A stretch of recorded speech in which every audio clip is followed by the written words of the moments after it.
మరి డాక్టర్ గారు, ఎవరైతే మలబద్ధకం రాకుండా ఉండాలని ఆలోచిస్తున్నారో వాళ్ళు ఎలాంటి ఆహార నియమాలు పాటించాలి అంటారు? నీళ్ళని ఎక్కువగా తీసుకోకూడదు. ఎక్కువగా తీసుకోకూడదు. కానీ అందరూ రోజుకి ఒక 3 నుంచి 4 లీటర్లు లేదా 5 లీటర్లు ఖచ్చితంగా తాగాలి అంటారు.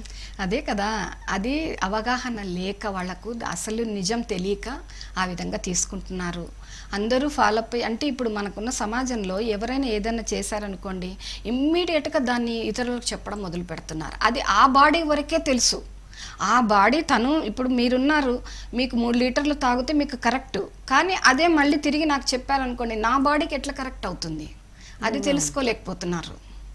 అంటే ఎలా రేషియో చెప్తారంటే, నీ బాడీ వెయిట్ ఎంత ఉందో అంతే, అందులో ఇంత పర్సంటేజ్ ఆఫ్, అంటే ఒకవేళ 50 kgs ఉంటే నువ్వు 5 లీటర్స్ తాగాలి, లేదంటే 4 లీటర్స్ తాగాలి, ఇలా కౌంట్ ఏదో చెప్తూ ఉంటారు జనరల్ గా. అదంతా అవసరం లేదమ్మా. మన కిడ్నీనే మనకు రోజుకు 7 లీటర్లు వాపస్ ఇస్తుంటుంది లోపల.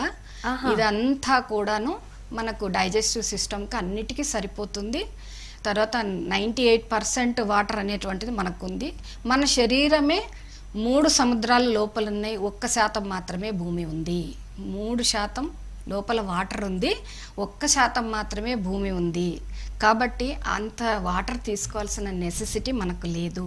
తర్వాత డైజెస్టివ్ సిస్టంలో జఠరాగ్ని అనేది ఎప్పుడూ ఉంటుంది. మనం ఆహారం ఇస్తామనగా అది వెంటనే యాక్టివేట్ అయిపోయి ఉంటుంది అనమాట. యాక్టివేట్ అయినప్పుడు కరెక్ట్ ఆ సమయానికి మనం ఇవ్వగలగాలి. ఆ సమయాన్ని ఏమి అంటే ఉదయం 9 లోపల, లేదంటే 11. ఈ సమయాలలో సరి అయినటువంటి ఆహారం, అంటే వాళ్ళకి ఏది నచ్చుతుంది తినమనండి, నాన్ వెజ్ తప్ప. నాన్ వెజ్ అరిగించేటువంటి అవయవము మానవునికి భగవంతుడు సృష్టించలేదు. మానవ శరీరంలో ఆ యొక్క ఆర్గాన్ లేదు డైజెస్టివ్ సిస్టంలో. కాబట్టి only vegetarian food, boil vegetables తీసుకోమనండి. బాయిల్ వెజిటబుల్స్ తీసుకున్నారనుకోండి వీక్లీ వన్స్. తర్వాత వీక్లీ వన్స్ ఒక ఉపవాసం ఉండటం. అంటే ఏమి తీసుకోకుండా కాదు, బార్లీ వాటర్ తీసుకోవచ్చు, రాగి జావ తీసుకోవచ్చు, తేనె, నిమ్మకాయ, చల్లటి నీళ్ళల్లోనే, చల్లటి వాటర్లోనే తేనె, నిమ్మకాయ. నీడ్ అనిపిస్తే తీసుకోవాలి. అవసరం ఉంది, లెవెల్స్ పడిపోతున్నాయి, ఇప్పుడు షుగర్ వాళ్ళు ఉన్నారు, వాళ్ళు తేనె తాగకూడదు కదా మేడం అంటారు, తాగొచ్చండి. వాళ్ళు షుగర్ తీసుకోకూడదు, రైస్ క్వాంటిటీ తగ్గించుకోవాలి, చపాతీ అసలు తీసుకోకూడదు.